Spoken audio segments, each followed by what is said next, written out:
পুরো শক্তি নিয়ে উপকূলীয় এলাকায় আছড়ে পড়ে ঘূর্ণিঝড় রিমাল।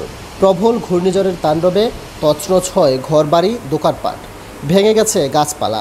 মোংলা, সাতক্ষীরার শ্যামনগর, পটুয়াখালীর কলাপাড়া, কুয়াকাটা ও কেপুপাড়ায় দীর্ঘ 7 ঘন্টা তাণ্ডব চালায় রিমাল। ঘূর্ণিঝড় রিমালের তাণ্ডবে এরই মধ্যে প্রায় 7 জনের প্রাণহানির খবর পাওয়া গেছে। খুলনায় ঘূর্ণিঝড় রিমালের তাণ্ডবে জেলার বিভিন্ন স্থানে বেড়িবাঁধ ভেঙে বিস্তীর্ণ এলাকা প্লাবিত হয়েছে। দমকা বাতাসে গাছপালা উপড়ে পড়েছে।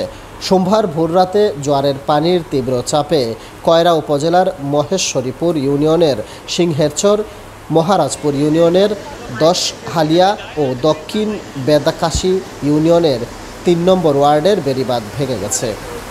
এছাড়া দাকুপ উপজেলার তিলডাঙ্গা কামিনীবাসিনী গ্রামের পুরাতন সুইচগেটের দক্ষিণ পাশের বাঁধ ভেঙে গ্রাম প্লাবিত হয়েছে। জোয়ারের পানিতে সুতারখালী ইউনিয়নের কালাবগি ও ঝুলন্তপাড়া গ্রাম প্লাবিত হয়েছে।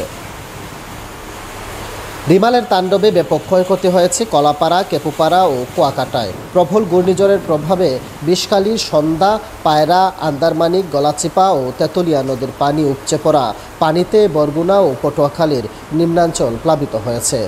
বরগুনায় তলিয়ে গেছে 27টি গ্রাম, ভেঙে গেছে বন্যা নিয়ন্ত্রণ বাঁধ।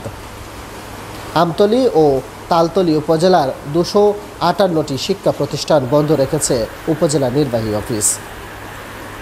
বলেশ্বর নদীর পানিতে পিরোজপুরের মঠবাড়িয়ার কয়েকটি এলাকা প্লাবিত হয়েছে।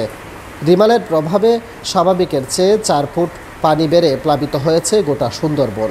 করমজল সহ বনের উঁচু এলাকাগুলো জোয়ারের পানিতে তলিয়ে গেছে। বাগেরহাটে 5 লাখের বেশি মানুষ বিদ্যুৎ বিচ্ছিন্ন অবস্থায় রয়েছে। চট্টগ্রামেও রিমালের প্রভাবে বৃষ্টিপাত হচ্ছে, এতে তলিয়ে গেছে রাস্তাঘাট। পাহাড় ধসের আশঙ্কা করছেন স্থানীয়রা। কক্সবাজারে বঙ্গোপসাগরের জোয়ারের পানিতে প্লাবিত হয়েছে 21টি গ্রাম।